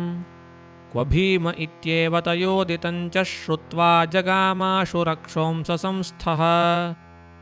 सभ्रातृके मुनिभिः कृष्णया च गते राजन्यत्र भीमं कुबेरः दृष्ट्वा सुरावेशतो धर्मजं च किञ्चिन्मुक्तस्नेहयुक्तस्तथा स धृतायुधं भीममीक्ष्यापि किञ्चिद्दैत्यावेशाद् बहुमेनेन भीमम् अगस्त्यशापं चावदत् स्वस्य पूर्वं सखायनाशे कारणं राजराजः दैत्यावेशादुद्धितः शान्तभावो ददौ निजं स्थानमेषां सुतुष्टः आवासार्थं ते वसंस्तत्र पार्थास्तथान्येषां दैवतानां गृहेषु तत्रैव तेषां वसतां महात्मनामानन्दिनामब्धचतुष्टये गते पञ्चाब्दमध्याप्य महान्ति चास्त्राणीन्द्रो गुरुवर्थं फल्गुनेनार्थितोऽभूत् वधं वव्रे स्वशत्रूणामिन्द्रः पार्थात् स्वरूपतः निवातकवचाख्यानां येषां ब्रह्मा ददौ वरम् अवध्यतां सुरैर्दैत्यैर्गन्धर्वैः पक्षिराक्षसैः पुनरिन्द्रेणार्थितो दाज्जहीमान्नरदेहवान् इति तेनार्जुनं शक्रस्वात्मानन्नरदेहगम् जगादताञ्जहीत्येव किरीटं स्वन्निबध्य च ऐन्द्रं स्यन्दनमारुह्य पार्थो मातलिसंयुतः गाण्डीवं धनुरादाय ययौ हन्तुं महासुरान् शङ्खं ददुस्तस्य देवा देवदत्तः सशङ्खराट् नादयन् शङ्खघोषेण धनुर्विस्फारयन् महत् दधानः कुण्डले दिव्ये शक्रदत्ते सुभास्वरे आससादपुरं दिव्यं दैत्यानामिन्द्रनन्दनः तस्य शङ्खध्वनिं श्रुत्वा गाण्डीवस्य च निस्वनम् अभिशस्त्रुर्महावीर्या निवातकवचासुराः तिस्रः कोट्यो दानवानां स्वयंभुवरगर्विताः नानायुधैरणे पार्थमभ्यवर्षन् सुसंहताः तेषां सशस्त्राणि किरीटमाली निवार्य गाण्डीवधनुः प्रमुक्तैः शरैः शिरांसि प्रचकर्तवीरो महास्त्रशिक्षाबलसंप्रयुक्तैः सर्वे हतास्तेन महारथेन ते दानवाः सोऽपि ययौ तथान्यान् पौलोमकालेयगणाभिधानान् 6 सहस्राणि महारथानाम् तानस्त्रशस्त्राण्यभिवर्षमाणान् धनञ्जयः पाशुपतास्त्रतोद्राक् दग्ध्वा ययौ पुनरेवेन्द्रसद्मतं सस्वजे प्रीतियुतश्च शक्रः अथानुज्ञाप्यपितरं रथेन इन्द्रेण भास्वता सोदर्याणां सकाशं स ययौ वज्रधरात्मजः आयान्तमीक्ष्य बीभत्सुं मुमुदुर्भ्रातरोऽधिकम् ऊषुश्च चतुरोऽब्दांस्ते पुनर्मेरौ प्रमोदिनः कथाभिर्वासुदेवस्य ध्यानेनाभ्यर्चनेन च ययौ कालः सुखेनैव तेषां विष्णुरतात्मनाम् नैव शत्रूननुत्साद्य नानादाय महद्यशः नाकृत्वा वासुदेवाज्ञां राज्ञां मुख्यगतिर्भवेत् तदन्येषां तु वर्णानां क्षमा बाह्येषु शत्रुषु प्रायो धर्म इति प्रोक्तो हरेराज्ञाखिलस्य च इति भीमवचः श्रुत्वा ससोदर्यो युधिष्ठिरः राक्षसस्कन्धमारूढः कृष्णया चाययौ पुनः पादेषु तेषु निवसत्सु हिमालयस्य याम्याश्रितेषु पवमानसुतः कदाचित् धन्वी मृगाननुचरन् सहसा ससादहायोस्सु तन्नहुषमा जगरोरुरूपम् पूर्वं हि वृत्रवधतों भुजनालतन्तु संस्थे शचीप्रणयिनि प्रविचिन्त्य देवाः चक्रुस्त्रिलोकपतिमायुसुतं वरं च दत्त्वाक्षिगोचरतपोस्य बलं च सर्वम् ससर्वसुरविप्रेन्द्रतपश्च बलमक्षयम् अवाप्यववृधे नित्यं दर्पादैच्छच्छचीमपि स इन्द्रवचनाच्छच्या महर्षिगणवाहने नियुक्तो वञ्चनायैव वाहयामास तान् ऋषीन् प्रमाणमिति तेनोक्तः शिरस्येनं पदाहनत् तदा भृगुन्तस्य जटासु लीनं कदापि तस्याक्षिपथन्न यातम् आविश्यकञ्जप्रभवस्य शापव्रजाशु पापा जगरत्वमेव षष्ठे काले यस्त्वया साधितः स्यात् स ते वशं यातु बलाधिकोऽपि यदा गृहीतं पुरुषं निहन्तुं न शक्ष्यसे यदि सत्वद्गृहीतः शक्तोऽपि नात्मानमभिप्रमोचयेत् तदास्य स्यात् त्वत्तपोग्र्यं बलञ्च सर्वदेवमुनीन्द्राणां यत्तपस्त्वामुपाश्रितं तच्च सर्वं तमेवैति नात्र कार्या विचारणा यदा प्रश्नांस्त्वदीयांश्च कश्चित् परिहरिष्यति दिवं गन्तासि च तदा विसृज्या जगरन्तनुम् स्मृतिश्च मत्प्रसादेन सर्वदा ते भविष्यति भृगुदेहगतेनैवं शप्तः कमलयोनिना पपाता जगरो भूत्वा नहुषः क्षणमात्रतः इन्द्रोऽप्यवापस्वं स्थानमिष्ट्वा विष्णुं विपापकः धर्मवृद्ध्यर्थमेवैतत्पापमासीच्छचीपतेः न हि लोकावनं पापं त्रैलोक्येशस्य वज्रिणः वृत्रं हत्वा महानासेत्यादिवेदपदं च यत् क्वचित् पापं च पुण्यानां वृद्धये भवति स्फुटम् वृत्रहत्या यथेन्द्रस्य जाता धर्माभिवृद्धये देवानां वा मुनीनां वा भवेदेवन्न वै नृणाम् पापं यत्पुण्यमेवैतदसुराणां विलोमतः एवं स्कान्दे हि वचनं न पापं तच्छचीपतेः नान्यस्य पदमाप्स्यन्ति तद्देवानां व्रतं परम् तस्मात्ते नहुषं शक्रपदे विदधुरीश्वराः तस्मिन्नेव निपतिते ब्रह्मणः शापकारणात् 28 प्रापयुगे भीमस्तमुल्बणम् जानन्नेव तदीयं तत्तप आदातुमिच्छया यत्तत्सुराणां सर्वेषां मुनीनां च तपस्थितं तद्गृहीतुं वशमगादिच्छयैवासमारुतिः देवानां हि नृजातानामल्पं व्यक्तं भवेद्बलम् इच्छया व्यक्ततां याति वायोरन्येषु तच्चन नित्यं व्यक्ता गुणा विष्णोरिति शास्त्रस्य निर्णयः एवमन्येऽपि हि गुणा मानुषादिषु जन्मसु देवानां मानुषादौ तु शक्येऽप्यव्यक्तता कृते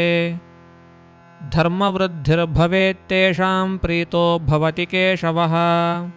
तन्मानुषे बले तस्य वराद्वारितवत् स्थिते दैवं बलं सुशक्तोऽपि व्यक्तं चक्रेण मारुतिः आत्ममोक्षाय न प्रश्नान् व्याजहार स चाभिभूः विद्योपजीवनं धर्मो विप्राणामपि नो यतः किमुत क्षत्रियस्येति जानन्नपि वृकोदरः तत्प्रश्नपरिहारेण नात्ममोक्षं समैच्छत अयतन्तमपि ह्येनं चालनायापि नाशकत् पूर्णोऽपि सर्वलोकानां बलेन नहुषस्तदा वेष्टयित्वैव तं भीमं स्थितोऽसौ नाशकत्परम् भ्रातृमात्रादिषु स्नेहात् क्षिप्रमात्मविमोक्षणम् इच्छन्नपि न मोक्षाय यत्नं चक्रे वृकोदरः सर्वदेवमुनीन्द्राणां तप आदातुमत्रगम् भ्रात्रादिषु स्नेहवशान्न स्थातव्यमिहेत्यपि मन्वानः कालतो भङ्गं स्वयमेवैष यास्यति आज्ञया वासुदेवस्य दार्ढ्याद्देहस्य मे तथा स्रस्ताङ्गे पतिते सर्पे यास्यामीति विचिन्तयन् तस्थौ भीमो हरिं ध्यायन् स्वभावान्न तदिच्छया तदैव ब्रह्मवचनात् पूर्वोक्तान् केशवाज्ञया बलं तपश्च सर्वस्य तत्स्थमायाद्वृकोदरम् पूरिते नहुषस्थेन तपसा च बलेन च भीमे स नहुषोऽथासीत् स्रस्तभोगः शनैः शनैः गते भीमे निमित्तानि दृष्ट्वा राजा युधिष्ठिरः पप्रच्छक्व गतो भीम इति कृष्णाञ्चलन्मनाः यातं मृगार्थं सनिशम्य राजा तदूरुवेगात् पतितान् नगेन्द्रान् दृष्ट्वा पथा तेन ययौ स तत्र दृष्ट्वा च सर्पावृतमन्वपृच्छत् सकारणं नहुषात् सर्वमेव शुश्राव तत्प्रश्नमशेषतश्च भ्रातृस्नेहाद्व्याकरोद्धर्मसूनुस्तदैव सोऽप्यारुहत् स्वर्गलोकम् दिव्याम्बरे कुण्डलिनि स्वपूर्वे गते विमानेन स धर्मराजः भीमश्चायात् स्वाश्रमायैव सर्वं युधिष्ठिरः कथयामास तत्र श्रुत्वा कृष्णाभ्रातरश्चास्य सर्वे मुनीन्द्रा भीमसेनेति भक्ताः व्रीडां ययुर्भीमसेनग्रहेण तथा ब्रुवन् स्नेहतो भीमसेनम्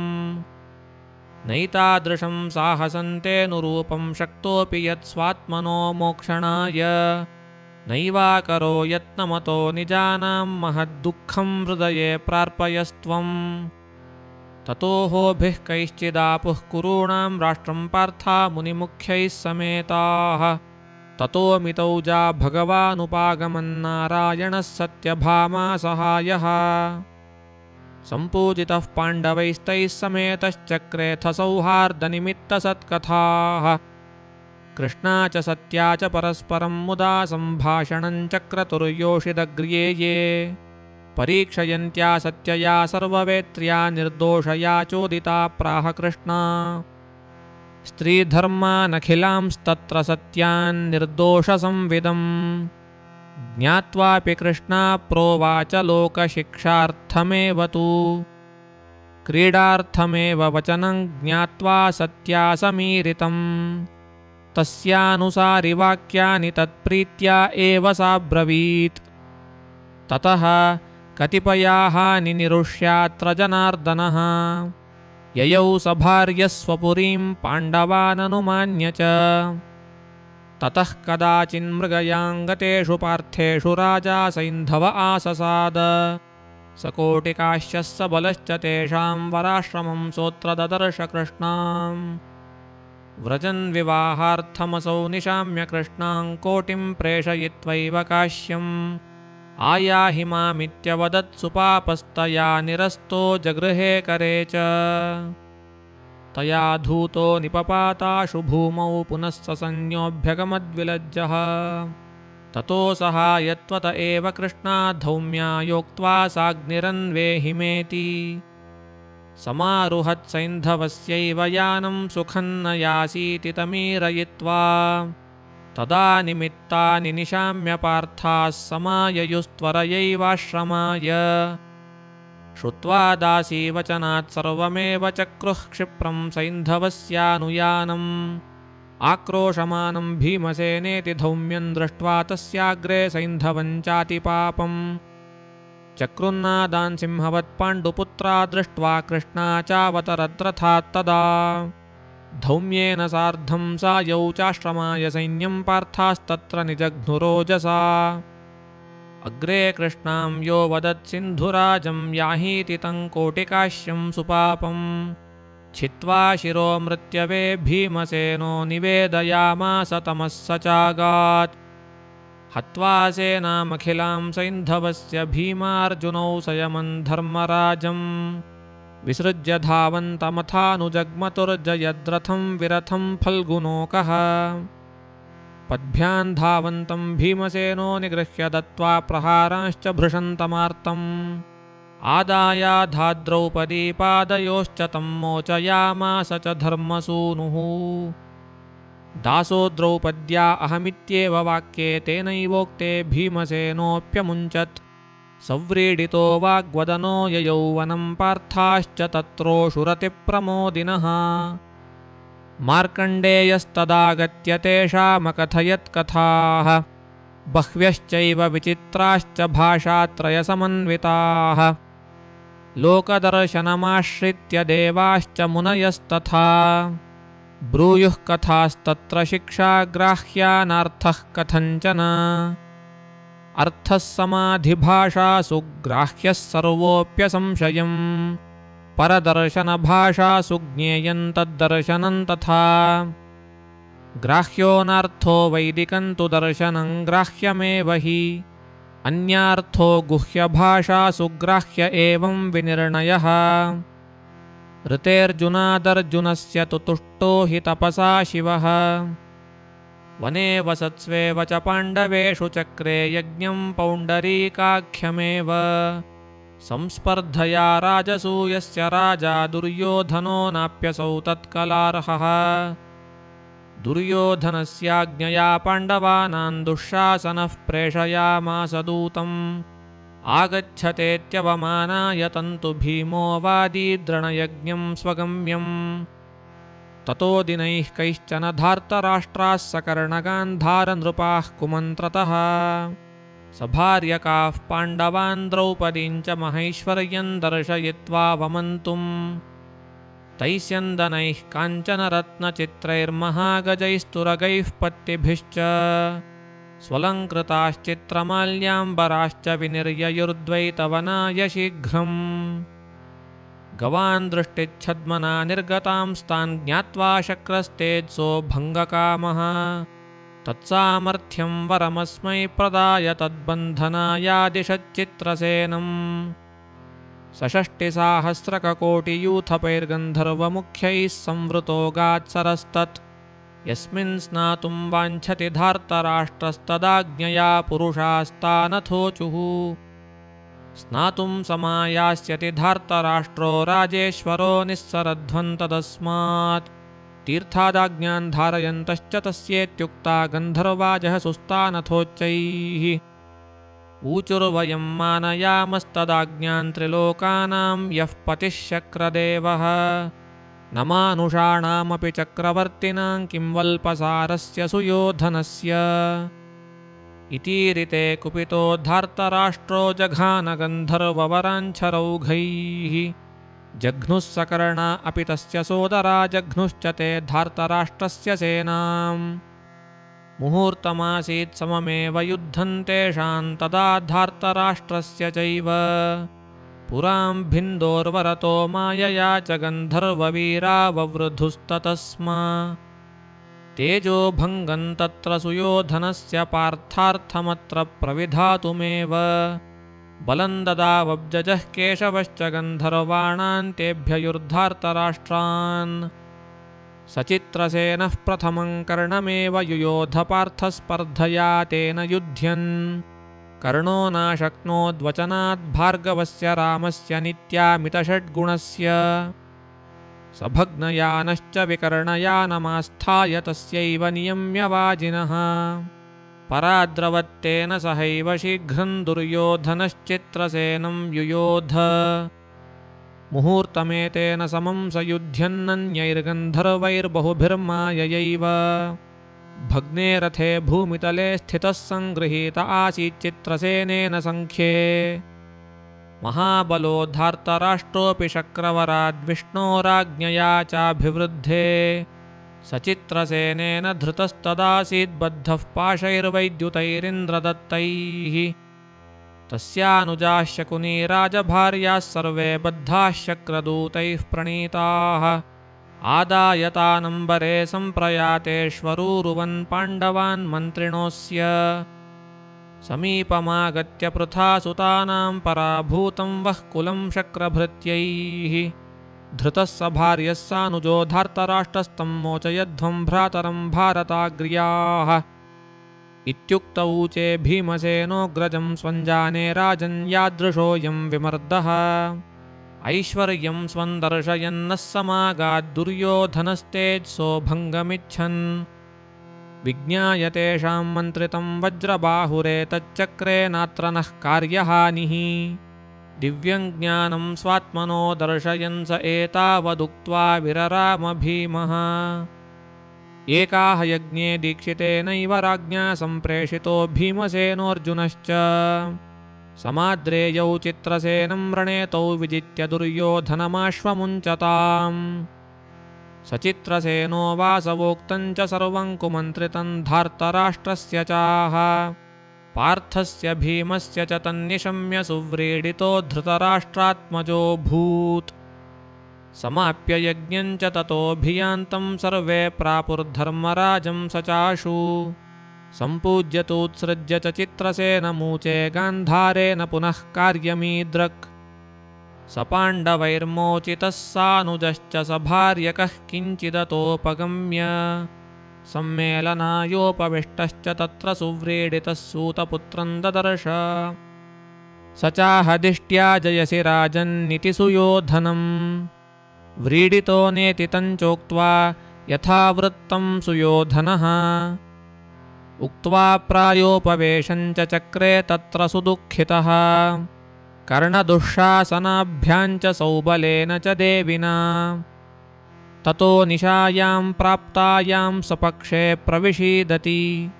मन्त्रयित्वा सुरैः कृत्या निर्मिता होमकर्मणि। शुक्रेणोत्पादिता कृत्या सा प्रसुप्तेषु मन्त्रिषु। धार्तराष्ट्रं समादाय ययौ पातालमाशु च। अथ सम्बोधयामासुर्दैत्या दुर्योधनं नृपम्। त्वं दिव्यः पुरुषो वीरसृष्टोऽस्माभिः प्रतोषितात्। तपसा शङ्कराद्वज्रकायो वध्यश्च सर्वदा। अस्माकं पक्षभूतस्त्वं देवानां चैव पाण्डवाः। इदानीं सर्वदेवानां वरात्वं विजितो रणे।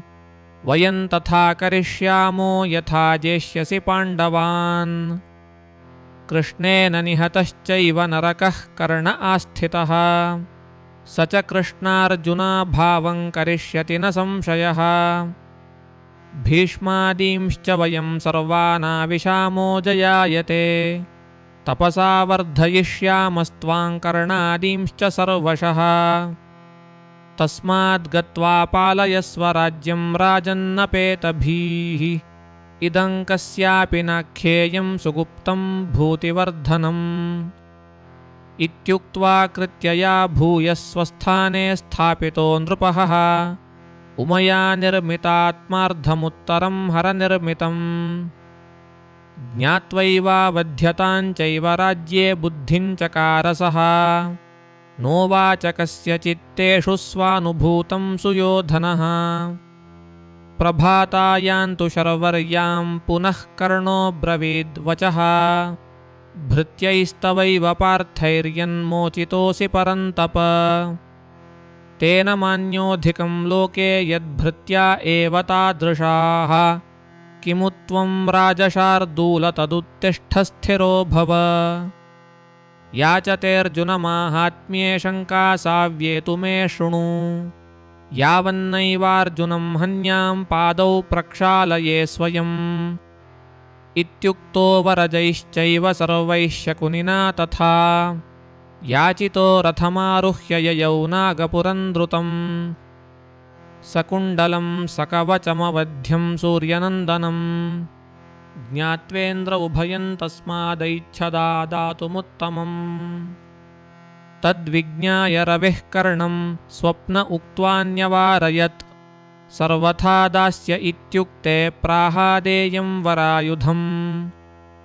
ददौ चोत्कृत्य कवचं कुण्डले च शचीपतेः। अमोघां शक्तिमादाय ज्ञात्वेन्द्रं द्विजरूपिणम्। ऋतेऽर्जुनादेकमेव वधिष्यस्य न येति सः। दत्त्वा शक्तिं ययौ शक्रः सार्धं कवचकुण्डलैः। पार्था विमुच्यैव सुयोधनं तं वने वसन्तो मुदिताः सदैव। सहारणी भाण्डमथो मृगेण हृतं द्विजस्याशु निशम्य चान्वयुः। तस्मिन्नदृश्ये तृषिता एकैकमुदकार्थिनः। ययुर्युधिष्ठिरमृते सुप्तास्ते धर्ममायया। अदृश्येनैव धर्मेण वारिता वारिपायिनः। क्षत्रधर्मस्य रक्षार्थं न तत्प्रश्नान्विदाम्बराः। व्याचक्रुः शक्तिमन्तोऽपि पानीयार्थमरिन्दमाः। न विप्राणाञ्च धर्मोऽयं विद्याया उपजीवनम् क्षत्रियाणां तु किमुत प्रसभन्ते न ते पपुः देवा अपि मनुष्येषु जाताः सुबलिनोऽपि हि मानुषेणैव भावेन युक्ताः स्युः केशवादृते कार्येष्वेषां क्रमेणैव व्यक्तिमायान्ति सद्गुणाः अतो भीमार्जुनौ धर्मादत्युत्तमबलावपि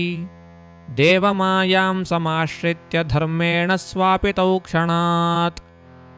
मुहूर्तमेव सा माया तयोराच्छादने क्षमा ततः प्रबुद्धयोर्धर्मो नैव शक्तिशतांशभाक् उक्तं पद्मपुराणे च तदेतत् सर्वमञ्जसा तस्मान्नाशक्तिरनयोः सम्भाव्या भीमपार्थयोः धर्मात्मजोऽथा जगामोदकान्तं दृष्ट्वा भ्रातॄंस्तत्र दुःखाभितप्तः इच्छन् पातुं वारिसंवारितश्च पित्रा बकाकारमितेन नापात् अर्थे भ्रातॄणामैच्छदसौ तदीयप्रश्नप्रतिव्याहरणं दयालुः ततो धर्मो यक्षतनुः स भूत्वा प्रश्नांश्चक्रे व्याकरोत्तान् स पार्थः ततस्तुष्टो वरमस्मै ददौ स एकोत्थानं भ्रातृमध्ये स वव्रे यद्येकस्यान्नकुलोऽस्त्वित्यथाह तुष्टो धर्मः कथमेतत् कृतं ते अतिप्रीतिर्भीमसेने तवास्ति बली चासौ राज्यहेतुस्तव स्यात् इत्युक्तौ चेमाद्रिपुत्रं विहाय कुन्तीपुत्रो नमयोत्थापनीयः स एव मुक्तो नितरां प्रीयमाण उत्थापयामास च तान् समस्तान् यथेष्टरूपप्राप्तिमेषां पुनश्च स्वकामतो निजरूपाप्तिमादात् अज्ञातवासे ज्ञाततां सर्वदैव ददौ तेषां प्रीत एवानृशं स्यात् एवं क्रीडन् पुत्र इत्यात्मनैव यशो धर्मावात्मनो वर्धयन् सः दातुं विप्राय तद्धस्ते ययौ धर्मो दिवं पुनः ततो राजा भीमसेनार्जुनौ च सार्धं यमाभ्यामरणीं प्रदाय मुदायुताः कृष्णया सार्धमेव सन्तुष्टुवः कृष्णमनन्तमच्युतम् इति श्रीमदानन्दतीर्थभगवत्पादाचार्यविरचिते श्रीमन्महाभारततात्पर्यनिर्णये अरणिप्राप्तिर्नाम 12 श्रीमध्वेषार्पणमस्तु।